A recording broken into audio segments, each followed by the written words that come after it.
Okay, Bjorn, welcome. Welcome to the show. Good to have you here. Thank you for your time. This will probably be a very, very important and interesting episode because we're going to talk about one of the biggest scams in the crypto space, maybe in the world as well. So let's start from the beginning. Who are you and why are you so involved in crypto scam space? So, like you said, my name is Bjorn Bjercke. Thank you very much for having me.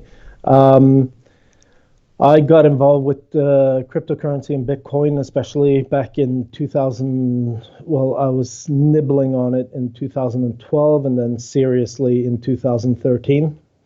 So I've been in the space for a while. And I've been very focused on what is blockchain compared to what is Bitcoin software. As you and your listeners know, there is no mention of a blockchain in the Satoshi white paper. So there's been very hard. And then when you add on distributed ledger on top of that, then I get completely confused about what you're talking about. So should we dive right into OneCoin or? Right, so you get involved in crypto pretty early on compared to most people. You wanted to understand the technology behind it. You read the Bitcoin white paper. You realized that okay, there is no blockchain in the white paper, but still many people talked about blockchain, DLT, things like that. So how did you get involved with OneCoin? How do you connect that, your journey, just learning, and OneCoin? So I was very loud on social media about cryptocurrency in general, especially on LinkedIn, because I really wanted to work in this space and not just run companies by myself, but rather get it more mainstream. And in October of 2016, or September, late September 2016, I got a phone call from a recruitment company in Japan. All right. And they had read my profile and followed me for a while and gotten my name from their sources. And they seemed really interested in me taking on a global CTO position at a company in Bulgaria. And at first I asked, well, which company is this? And they were very hesitant about telling what company it was talking about. However, they offered me, a handsome salary, a car, an apartment in both Bulgaria and in London, and said, you're the absolute right guy for this job, and we really need you. And I was okay. And at that time you were living in Norway, correct? Yes. And you were writing blog posts, you were talking about crypto, you wanted to get involved, then you get a call from Japan, this recruitment company, they want you to pitch a job in Bulgaria. But things start to seem shady because they don't want to tell you which company, and they offer you a lot of things without really telling you exactly who you're gonna be working for. That's correct. So I asked, well, what will my job be like? What are things that I have to do for this company? And he goes on about telling about that it's a cryptocurrency company that has had a coin for quite some time, but right now they don't have a blockchain. So my first job would be to build a blockchain. And get the coin on the blockchain. And I was like, well, how are they running the coin right now? And he was explaining, he wasn't saying SQL straight out, but he was saying, he was talking about databases and Microsoft and how it really seemed to me that he didn't have a clue about the technology. He didn't understand what was going on. Right, so this recruiter has no clue about tech. He says to you that, okay, there is this cryptocurrency, they're running a centralized database like SQL, and now they're taking the step forward and they're gonna now build a blockchain, which is completely backwards and definitely sounds like a big scam. So what happened next? What was the next step? So I said, well, I'm super interested in helping this company out. I need to know what the company name is. And he finished off by saying, well, it's a company called OneCoin. And I knew the rumors. I hadn't followed OneCoin much at that time, so I couldn't say for sure. But I heard some rumors that OneCoin was a scam and not to be trusted. I said, okay, let me think about this over the weekend and I'll get back to you on Monday. Over the weekend, I had some talks with my friends and people in the community, and they were like, Bjorn, stay away from this, stay away from this. And I was thinking, well, maybe I can help this company out. Maybe they can become legit with my help. Maybe I can build them a blockchain. I could fork the Bitcoin code and redo a bunch of stuff. But of course, there's been a lot of transactions already. So how do I incorporate that into a new blockchain, which is, as we know, completely impossible because the Coinbase is there is no coin. It's just transactions, right? But so what really struck me as odd is that these guys, OneCoin, they were one of the biggest scams before 2017. So for all of you guys who are watching, you probably know BitConnect, but this is before BitConnect. They really started before it. And so they have millions and millions of dollars. There are so many people investing in this scam, which we will explain it later on in this video as well, exactly how it works. But why not just hire a guy and actually build it on a blockchain? Like build an ERC20 token or something, so at least it's not complete scam out of the gate, like when you look at the technology that is just a centralized database. Because when you say it's a centralized database, everyone knows that it's a scam. But if you say that, hey, but we still have our blockchain and it's centralized, but still there is some DLC stuff going on, it's easier to hide the scam, no? So why are they not doing that from the beginning? Well, I think they really wanted to be as close to Bitcoin as possible. They wanted to they basically said we're the Bitcoin killer. So we're exactly like Bitcoin but better. So they were hiding the fact that they were centralized at that point. Yes, but I wonder, why don't they just create a blockchain from the start? Like they create their own coin that they control, but it is still like using the Bitcoin software, and it would be more difficult for someone from the outside to recognize that it is a scam if they actually invested like 100K, even less, maybe 20K is enough to hire a developer to actually build this blockchain quickly. But it is still centralized, they still can control, they can still do exactly what they have done with their SQL database, but at least it is looking more legit from the outside.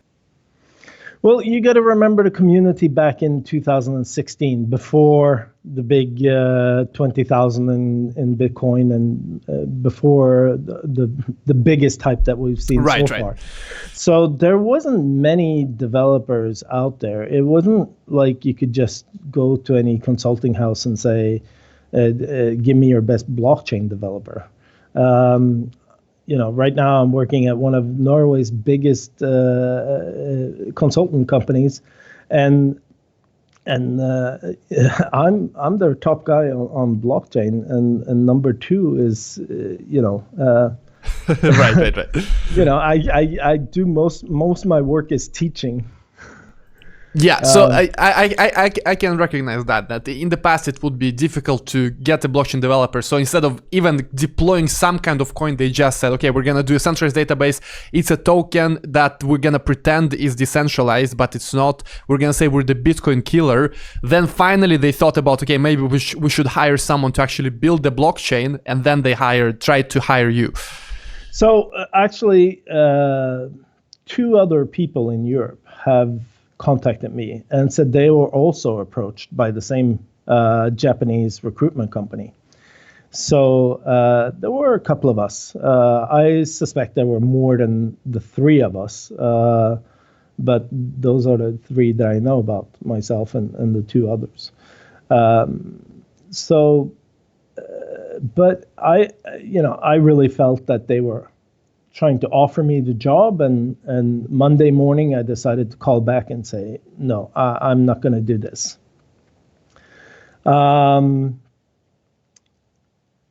I kept this quiet for quite a while, up until Christmas, when I was at my parents' cabin and they had lots of guests over, and we were talking about cryptocurrency, and I was promoting Bitcoin and Ethereum and trying to get people involved.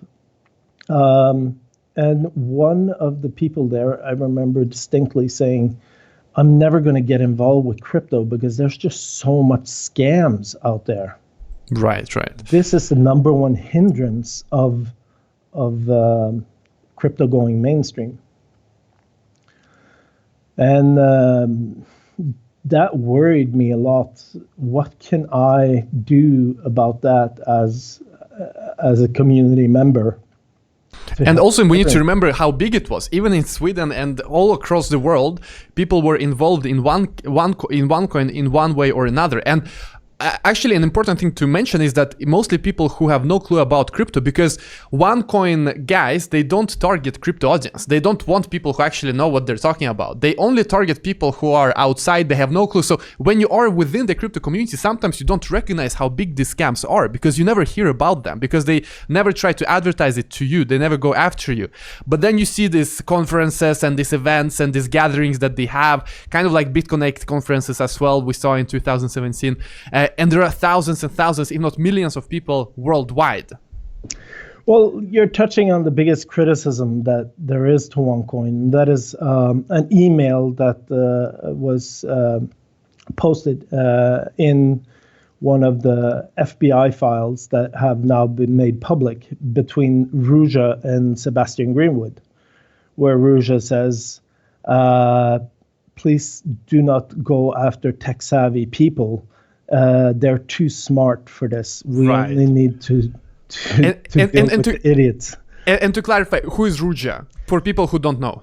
So Ruja is the front face of OneCoin. She is the main person in charge, the main person that is always related to. She calls herself Dr. Ruja. I have still not seen any documents that prove that she's a doctor. I've seen many forged documents pointing that she might have a doctorate in law, but we've checked those out, and there's no merit. Those are forged. Right. So she is the front woman, and she emailed this message basically saying, "Do not target technical people." To whom? Who is this other guy? Sebastian Greenwood was the number 2 guy in the OneCoin network, the One Life network, and one of the biggest promoters. He was basically in charge of all the independent marketing agents, IMAs, which are selling OneCoin around the world. All right. So these two people are the top guys, and you also mentioned One Life. This is kind of the community, and this is the only way to buy tokens, right? There is no market for these coins. Although if you listen to their presentations, they always say that we're number 2 behind Bitcoin. Here's our market cap, but there's actually no free market. It is just that you buy tokens from their website, and that's it. And then the people hope that they can sell later. Can you explain more how it works? Yeah. So you don't really buy tokens. What happens is that you buy an educational package, which is a PDF of plagiarized material, and then there's I believe there's 7 or 8 layers of education packages, and depending on how big a package you want, you get some free mining tokens, they call them. For instance, buying one package for, I believe the lowest package you can buy is 120 euros.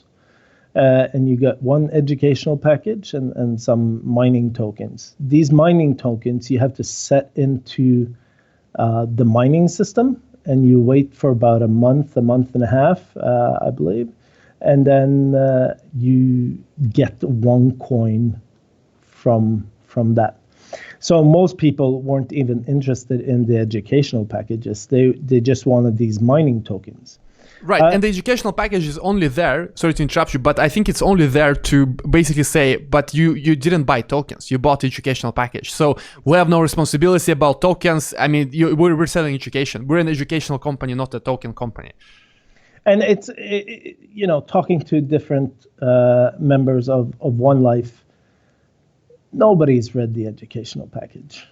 Nobody's interested in the educational package. Yeah. I mean, if they did, they would see. I mean, I did a statistical analyst of it and did some work on the educational package 1 through 5. And for instance, the word OneCoin never shows up in the whole educational package. Words like blockchain showed up 10 times maybe. Cryptocurrency or digital currency showed up maybe 50 times. But there's a segment in the first package where they talk about different coins like Ethereum and Bitcoin, but also Bitcoin, which was a previous scam of Sebastian Greenwood and Ruja Ignatova that they had run before in 2000. Interesting. 13. So yeah. So they're selling a lot about how Bitcoin was the big thing back in China, and no one's ever heard of it. Yeah. So I mean, scam reincarnation is definitely something that we see all the time, and still today we see Plus Token just recently exit scammed. We see Cloud Token right now being registered in Australia, and a lot of other scamsters are constantly being reincarnated. And so, just summarizing what we've discussed. You were contacted by this agency to work. You recognize that it is basically a scam because they're selling educational packages and then they get some tokens, but mostly people are after the tokens, but the tokens cannot be traded anywhere. You can just kind of mine with them, but it's fake mining, it's no real mining. And so they're selling this dream about the big cryptocurrency that will kill Bitcoin and is gonna grow, and they're actually getting millions and millions of dollars invested in these educational packages, but really it's all about the coins. People want the coins. What is the next step? Because I know you have been investigating this a lot and you've been really digging deeper. What was the next step for you when you said, okay, I'm not gonna work at this, and then you heard at your parents' cabin that people talked about crypto scams being the biggest barrier to entry for normal people? Yeah. So this is where it all really started, was a blog entry on LinkedIn, which was written by someone in, I believe, Slovenia, which stated that OneCoin is far superior to Bitcoin, and here is why. And there was a lot of reasons, and it was completely bullshit. And there was a lot of messages on the board already. And I started commenting saying, you guys are fools, you don't know what you're talking about, blah, blah, blah. And then I wrote a message that OneCoin had tried to contact me, and they admitted that there is no blockchain. I think it's a SQL server with maybe some scripting mining, or I don't know what they're doing. And this triggered a major response, and I was contacted by some anonymous. I would call them hackers, and they told me or asked me if they could put me in contact with Tim Curry, or Temptation is his handle, on Telegram. Yeah, on WhatsApp and Telegram. And then I got in touch with Tim later that same evening. This was in winter break 2017, so mid-February 2017. And I had a long 4-hour talk with Tim about everything, and he explained that he had been looking at OneCoin since the beginning, and he was 100% sure that it was a fraud, and that one of the missing links to prove it was about the blockchain. Do they have a blockchain or don't they have a blockchain? And I said, for sure, they don't have a blockchain, or at least they didn't have it in October when they contacted me. And he's interested. He said that was very interesting because Ruja Ignatova, Dr. Ruja, was on stage in somewhere in Asia, starting the new blockchain and doubling everyone's coins. Right. I actually saw it on YouTube. You can find it, this presentation. Yeah. That was the 1st of October. Yeah, so she's on stage announcing that we're gonna have this new blockchain. It's gonna be 10 times better than Bitcoin. Everyone getting free coins. You guys are amazing. All the investors, like I mean, all of these guys who know nothing, but they're so pumped. They all love her. They are all convinced that this is gonna change the world. And also, I think here's the sad part, because it's easier to scam people than to convince them that they have been scammed, because they so truly want to believe that it is true, and they have invested, they have emotions, they have financial investments in it. So that is maybe the hardest thing to do, to actually convince people to realize, man, you have been scammed. So that was a major bells ringing moment for me, because she was on stage 1st of October, and that was the exact same time they were interviewing me and trying to get me on board to build them a blockchain. So I knew for a fact that they didn't have a blockchain, at least that they weren't at that exact time.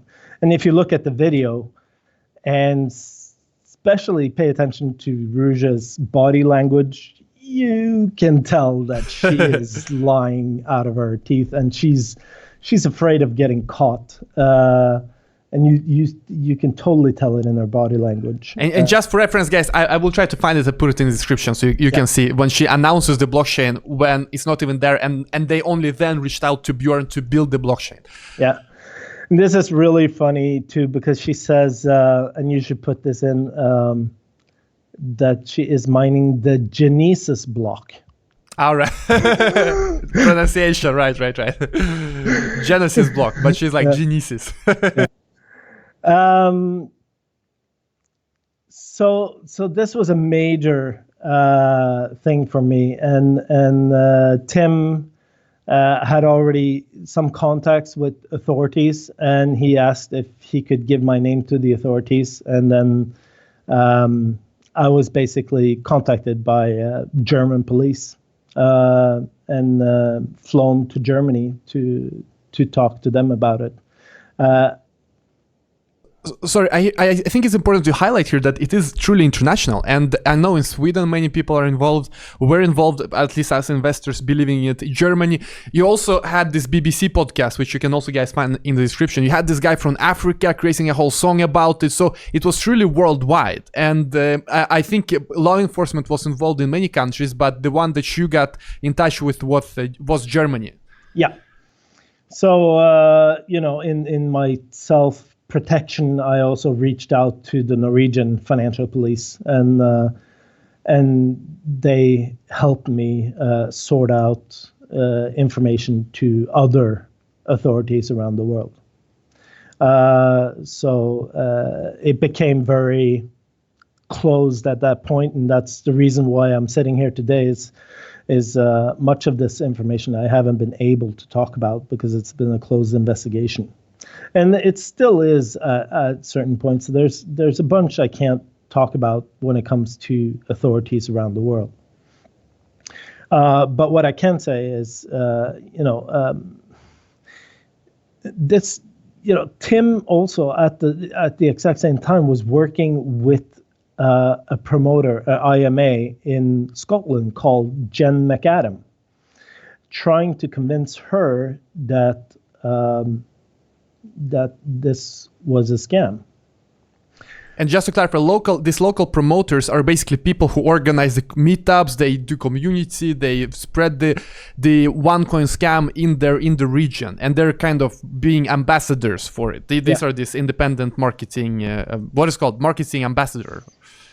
So Jen at the time was medium high up the chain. She had collected about £250,000 from OneCoin, and was sincerely involved in this without knowing that it was a scam. Tim asked her to contact the police in London to ask them, and she did, and she got a shock because the police in London said at the time that they believed that this was a scam and she should cease and desist her activities. So she started a support group for the members that she had recruited, and she did this by holding a Zoom meeting. Tim told me about the Zoom meeting, and this is a video that has gone completely viral. I think it has like 13,000 views, where I explain about the people behind. Interesting. And that can also be found on YouTube. Can I find it? Because I haven't seen it. So there's this Zoom meeting going on where this local promoter has realized that it's a scam, and now she's assembling all her people that she recruited and basically explaining to them that they have been scammed. Mm-hmm. We then organized ourselves, Tim, Jen, and myself, and I guess Jen was getting to grips that this was a scam, and she wanted to focus on the victims and see what kind of victim support she could get, and started a group with 13 members, I believe, which was the initial start of the victim support group on WhatsApp. And it has now grown into 7,000 members. And this is where most of our information has come in and also leaked out, which is the basis for the BBC podcast that is currently going on. All right. So you're in touch with Sim, with Jen. You're coordinating victims. You're trying to get information to law enforcement. What happened then? What is the next step in the story? So we're getting to about April 2017 here, and there's being mentioned that the white paper on the OneCoin blockchain is going to be released for the public. On an event in Macau, the 5th of May, I believe it was, or maybe it was the 7th of May. Also, there's a newspaper called the Gerlache Report, which had mentioned that the police in Hong Kong was going to take down all of OneCoin at the event in Macau.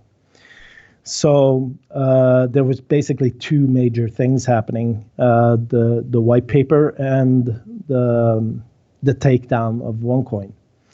And so we started promoting that the event is gonna probably go down. But at the same time, this Gerlache report, I don't know where they find their information, but a lot of what's been written about OneCoin, even though they're negative towards OneCoin, a lot of the information there doesn't seem to pan out and is maybe made up. I don't know what they're doing. So they published an article basically saying that the Hong Kong police is gonna take down OneCoin at the event in Macau where the white paper should be released, but that wasn't true. Or what do you mean? What kind of information they published that wasn't true? Well, it didn't happen. So I don't know if this is the Gerlache report's fault or their source, they had a bad source, or what's going on. But the Gerlache report keeps on posting information that is not reliable.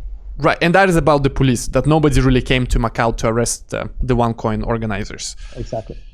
Right. And also, just before we move on, so because as I understand, now you've been organizing for quite some time. You have team, you have Jen, you have a group.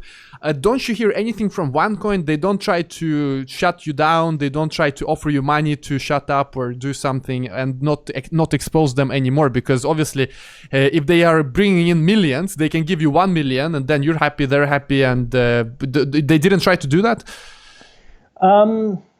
No, they tried with Tim.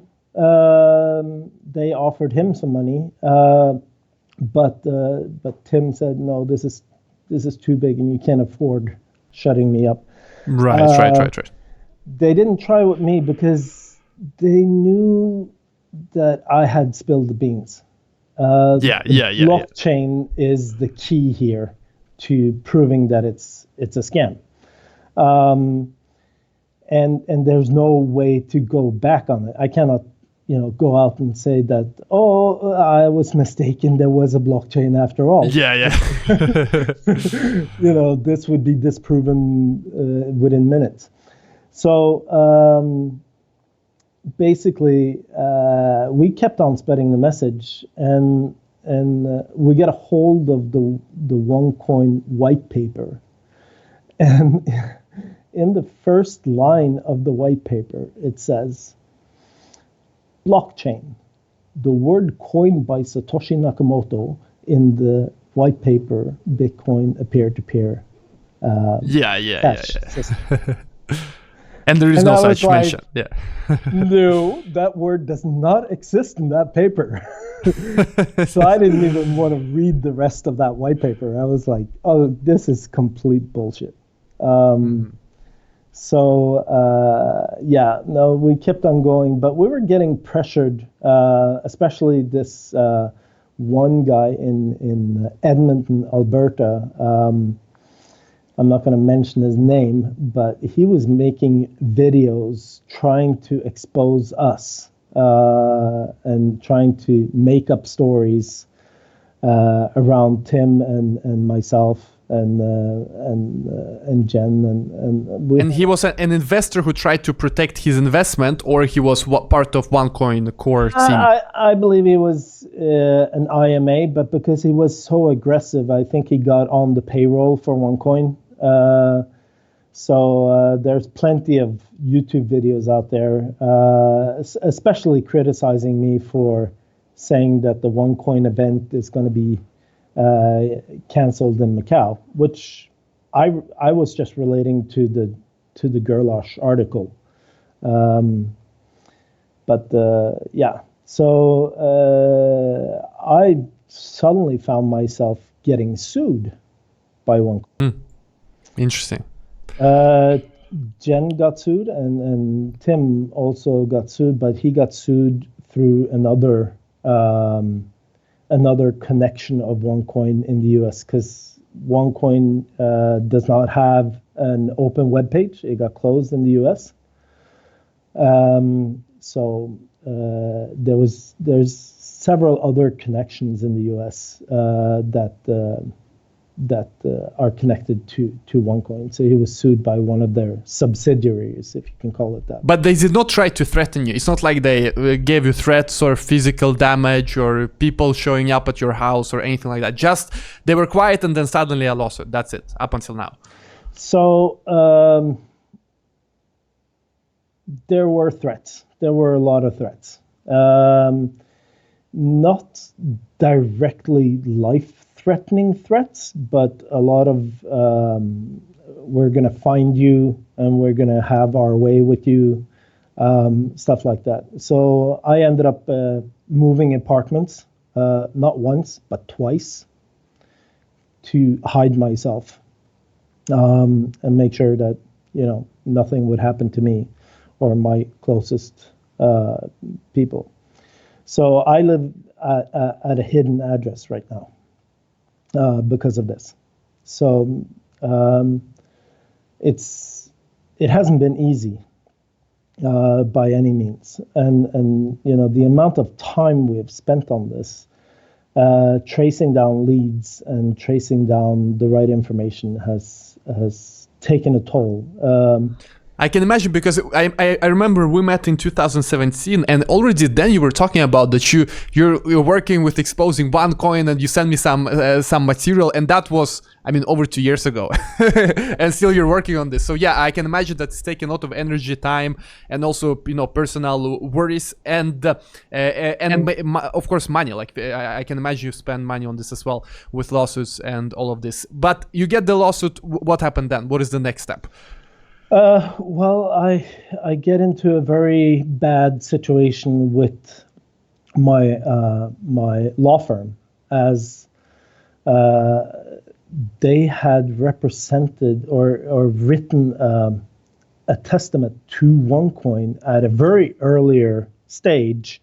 They didn't even know about it. I was the one that figured it out and showed it to them. And it wasn't the Norway office. It was an office outside of Norway, but still they came back to me and said, "We're unable to represent you for free, and we're unable to represent you at all." So because they supported OneCoin, OneCoin were their clients in the past, or yeah. So this is one of the. So the great scammers, the really, really good ones, which I believe this company is ranks up there. They try to find some little piece of information about their company.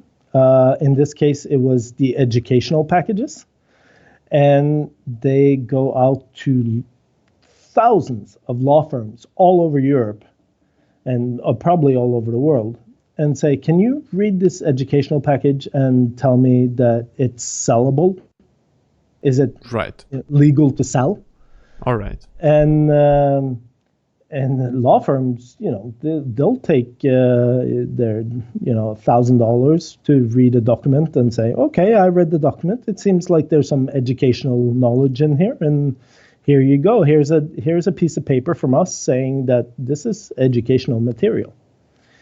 This is not saying that anything about selling it through a MLM construct or combined with cryptocurrency or anything like this is legal. It just says that the educational material is education. Okay, and so that law firm that you started working with in the beginning, they did this statement for OneCoin. Sorry, I just got from this. We're gonna cut. So, all right. So that law firm that you started working with, they did this educational assessment for OneCoin's educational packages, and then they recognized it, and then they told you, okay, but it doesn't look good on us that we are now involved in this, and they basically said we don't want to do anything with this case. Yeah, because the scammers in this case, OneCoin, know that if they have that piece of paper, they have seniority over so many law firms around Europe that no one can sue them back, because you can't get a hold of a lawyer that hasn't, done some small little thing for them. All right. So they had a lot of law firms doing these statements for them. And obviously, the law firms then cannot support you or anyone else trying to get OneCoin, because then OneCoin will tell that, hey, you said it's okay in the past. But why can they make the case and say that? But you misled us. Like, this is not what it's not about education. It's about the coin. Couldn't the law firms just make that case that, okay, we made the statement about education, but like it's a whole other story now. It's about the coin now. They're already a client. So if they're a client, if they have paid a law firm, they're a client of the law firm. And if I go to the same law firm days later, or hours later for that matter, I cannot use that law firm to go against OneCoin because they're a previous client. Interesting. So I didn't know, but this is basically a rule that all law firms follow. They don't go and sue their own clients. Yeah. So basically, if you want to start a scam, you send a letter to all law firms you could ever think of and say, "Can you check that my name is really Bjorn Bjercke?" Then I'm a previous client. So then they can never go against me. Just because they have this codex, like their internal policy, because it's not some kind of law or anything, it's just internal policy. It is a law. It is a law. Okay. So a law firm can never, or they can. It's called seniority. They cannot go against previous clients of the law. Okay, so that is what you meant when you okay, I didn't know it. So seniority is that law firm cannot go against previous clients, and now you're finding yourself in a position that you're being sued by OneCoin, but you cannot find anyone who can represent you because they all have OneCoin as clients. Exactly. So I managed to find one, which was an absolute angel. He works in the high courts in Europe, and he wrote the letter for me stating in the first sentence that Bjorn Bjercke has the freedom of speech. So this goes against the Norwegian law, law number 1, and the European law number 10. So what goes against? The fact that nobody wants to represent you? Is that what is against? No, freedom of speech. But in what way are you being? But in what way are you being hindered? As a private person, you can say whatever you want about a company. The company will claim defamation, but you have the full rights as you have. If you have some basis for a claim, you can say whatever you want as publicly as you want. That goes under the Freedom of Expression Act. And it's up to the listener to decide if you're talking bullshit or if there's any merit to what you say. But there's still defamation, that you can still sue people for defaming you, right? So that is what they're doing. Defamation has to do with that you have forged a document or. Right. I'm not a lawyer, so I don't know the exact definition. But defamation is extremely hard to kind of prove. All right. So this lawyer could make a case that, at the end of the day, it's just freedom of speech. It's nothing to do with defamation. All of these facts kind of also make sense, and it's up to the listener. But he did add, there's a lot of criticism, not from Bjorn, even from other governments and authorities around the world. Here are the links, and he listed about 40 links to web pages that criticize. So, and then I think we did something extremely smart at the end, which was add a couple of questions back. Where is OneCoin registered? It's not registered in Norway. Who is the board of directors? Where do you have your financial license? Where is there any organizational license, and so on? Do you have an educational license? Blah, blah, blah. And I could tell that the lawyer on the other side did not like this, but he went ahead anyway. And of course, the court system just tossed the case out because they have no understanding of what's going on here. Because he couldn't get the information. He couldn't get anything about the company or any board of directors or anyone really. I think the court systems were more about, we don't understand what blockchain is, so how can we do a ruling if this is defamation or not? But they can't call in an expert or can't call in an industry insider, but maybe it was hard at that time, I guess. Well, I have gotten a message at a later date that if anyone else was sued, they might have taken the case, but then they would use me as a specialized witness. Okay. Right. So, I work closely with the legal community here in Norway, so I know my way around. Right. So you're being sued, then the case is being tossed out, and the scam still continues. That's important to highlight. It still continues all across the world. It doesn't stop just because you're trying to stop them. You have a few tens of people in the WhatsApp group at that moment. It's not like thousands like today. The movement is growing. The resistance movement is growing. And what happened then? What was the next step?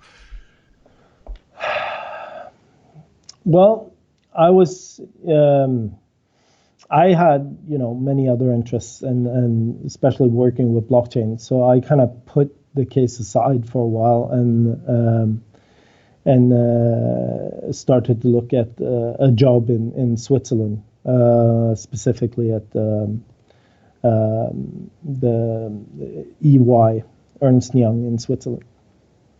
At the same time, this was around fall time in 2017, and there were rumors spreading that Ruja didn't meet up for a conference that she was going to hold. And this was not a big deal. We didn't know why she didn't show up, but we didn't care too much. And so I kind of lost a little interest, and I was following the support groups and giving information about what I could. Ernst Young, of course, was a little bit scared because at this point there was a lot of web pages posted and videos posted about me that I was a liar and a cheat and had lied about the Macau event and so on and so forth. And Ernst Young couldn't have that, so they requested a lot of information from me and my lawyer and other contacts, authorities around the world, to see if I can be a fit for them. And I got the job in Switzerland and worked there for a while. And then, pretty much all of 2008 came and went with ups and downs and new things. And then suddenly, the brother of Ruja Ignatova, which is Konstantin Ignatov, decided to take a trip to the United States, which was probably not a good idea. Right. Because they are internationally known basically by law enforcement at that time. So he had, when you travel to the US, you have to fill out a ESA paper or application to get access to the US, even if you're a tourist. This is common for all Europeans. And on this piece of paper, you have to write the address at where you will be staying in the United States. And apparently, he had put down an address in New York City and suddenly showed up in LAX, Los Angeles. All right. And so that was a red flag. So that's why they pulled him aside. And then suddenly, they decided to grab him and figure out what was going on. He's now in jail in the Southern District of New York, waiting his trial. His trial is getting pushed and pushed and pushed. There is also another person called Mark Scott, which has, allegedly has money laundered through OneCoin somehow. And they also managed to grab Sebastian Greenwood. Interesting. So, but at that time they were looking for OneCoin, right? The law enforcement in the US, they knew the people behind OneCoin, and then they just couldn't figure out how to find them. And then they just traveled themselves to the US. At least the brother of Ruja. Yeah. A lot of this has to do with jurisdictions. I think, there are definite people in the authorities in the United States who has followed this case closely and know what they're talking about. But they don't have the jurisdiction to go into Bulgaria. They can't do anything there. The German police, however, had one raid on the OneCoin office in January of 2018, where they shut down the machine. This was quite interesting because the visible, I don't know what to call it, a simulator of what they call a blockchain, stopped for 27 days. and transactions went through. We tested with fake accounts that we had made, and transactions had no problem getting through, even though the simulator was just dead. And then the simulator started up again, and still there was nothing. So this was another very, very powerful proof that OneCoin does not have a blockchain. But so just to clarify, at that time, people across the world are buying these educational packages. They're getting the coins. Aren't they expecting to sell them, or like people need to get a return when they invest? So aren't they asking like when exchange, when Binance, when are we gonna sell it? Like what is the state of that? So there's always been a promise of that you will be able to sell your coins on an exchange or sell your coins back to the network or something. This deadline has been pushed. The first time I heard it was the exchange is opening in Christmas 2016, and then it was May 2017, and then it was end of summer 2017, and then it was 1st of January 2018, and then it was pushed to April 2018. Now they're saying, the exchange is going to open soon. The exchange is never going to open. And so you're saying that the OneCoin community is still active, like the scam is still going today, correct? Oh yeah, in a big way. Insane, yeah. There's a lot of people right now, right as we speak, buying into OneCoin for the first time. And I think it's crazy, especially with all the information out on the internet now. If you Google OneCoin, you don't have to look very deep to see, detailed information on why it's a scam. But it's still going. It's still going hard. Maybe not that well in Europe, but in Asia and Africa, it's growing like crazy. We had cases of churches getting involved in OneCoin, and especially then in Africa. And we had one in New Zealand, I believe it was, where the pastor promotes OneCoin. Wow. Insane. And so who is heading it now? Because the story really ended right now with the fact that Ruja disappeared, this woman who was promoting it. Her brother is in jail. A lot of other guys at the top of the food chain in OneCoin are also in jail. So where is Ruja now, and where is everyone? And who is heading the movement now? So let's if we backtrack a little about the people that are in jail. It's Mark Scott, it's Sebastian Greenwood, and it's Konstantin Ignatov. Now, we know from the papers that we have received, the transcripts from the court case, that one of them has admitted to wire fraud and money laundering. We know that Mark Scott has not done that, and we know that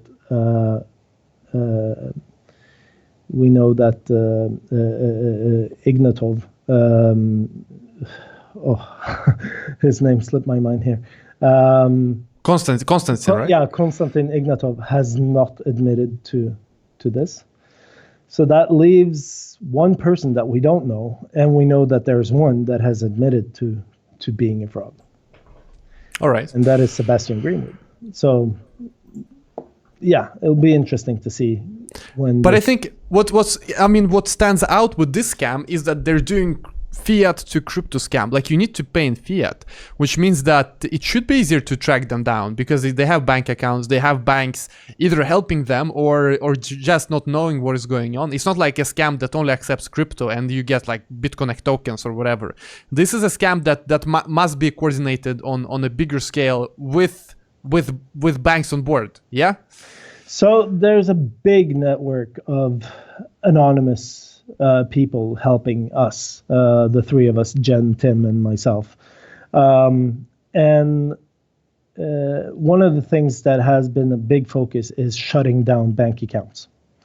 As far as I know, we've shut down 24 bank accounts for OneCoin, and by just calling up the bank and giving them information. And so OneCoin has changed their selling methods. So right now they're using the model that you would use to sell drugs. Basically, they're handing down these packages to downwards in the pyramid, where everybody pays the one above, and then gets a rebate. And then when you get to the final stage, it's the actual price. All right. So basically, there's this. It's not a company that sells this. It's all of these random people who are part of this pyramid structure, and they're paying each other upwards. And at the end of the day, there's some kind of entity that just receives the money, and then they pretend that it's for some kind of other service. As for example, many people say that pyramid schemes use physical products just for the case of showing that we actually sold the physical product, but it's all about just taking in new money. And yeah, so could you describe it like that, like an MLM kind of scheme? Yes, and this is fully possible in the world we live in, because we have nation states that basically promote this kind of behavior. We've seen this in China, where it's perfectly legal to scam people from other countries. This is a known way of doing business in many countries, where you are actually protected and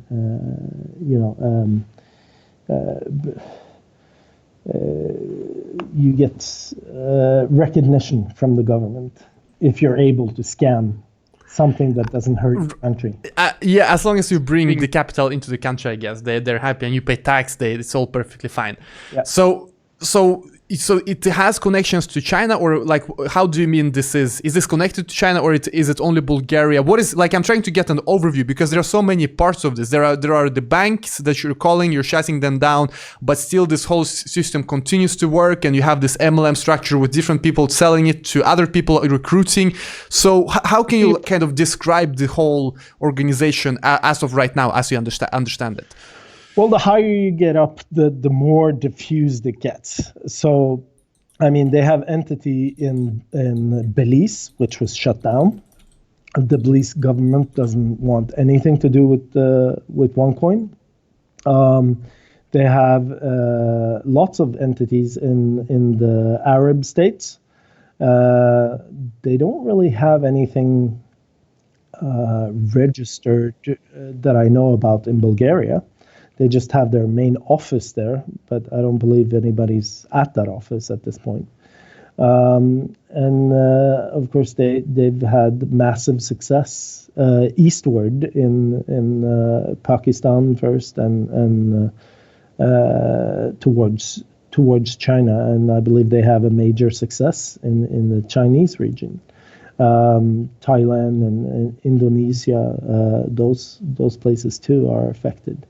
There's a big OneCoin push from Australia, so things have even gone there. But I have no clue who is on top and who is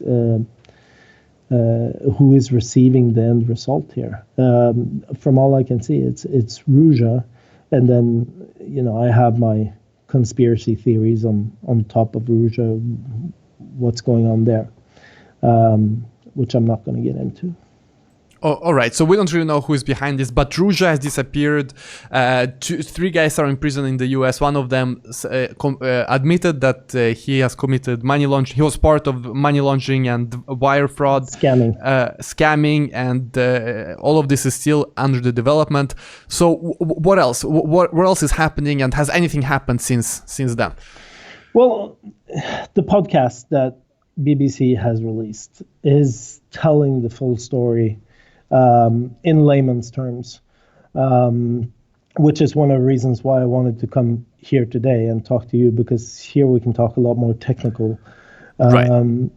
But I think the podcast will reveal a lot more. The one running the podcast is Jamie Burlett, And if you Google his name, you will see that he is not. It's not the first time around the block for him. He has been digging in Tor and onion routers and the darknet for a long, long, long time. He knows the world of the internet in a much broader aspect than most of us do. Interesting. So that podcast is definitely something I can recommend. It is in the description. They released 2 episodes out of 8, but it sounds really, really amazing because 2 episodes they have already covered a lot. They have already covered that Ruja is gone and that so 6 more episodes gonna be interesting. So what else do they talk about in those episodes? Well, to be perfectly honest, I don't think that the 2 last episodes are done yet. They're collecting information right now to find information to put in those 2 last episodes.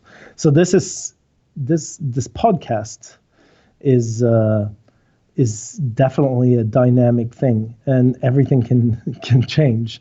I don't think they'll find any proof that it isn't a scam. But I'm on the edge of my seat listening to it, and I was, a big part of it. Yeah.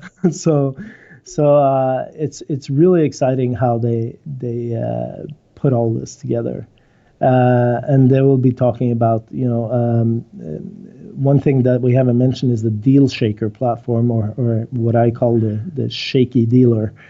So they mentioned it in the podcast that is where this token should be traded, basically. Yeah. So the deal shaker platform, anyone can be a participant and put goods and services on the deal shaker platform and trade that in for OneCoin or a combination of OneCoin and euros.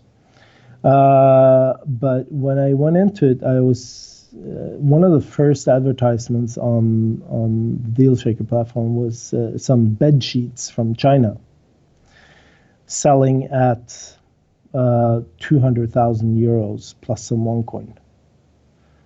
So this got me thinking, well, I'm not going to buy bed sheets for 200,000 euros.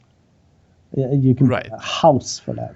So it's some kind of eBay-like platform, but that basically OneCoin has done themselves in order to show that, hey, we do have merchants and we do have business going on in OneCoin. Yeah.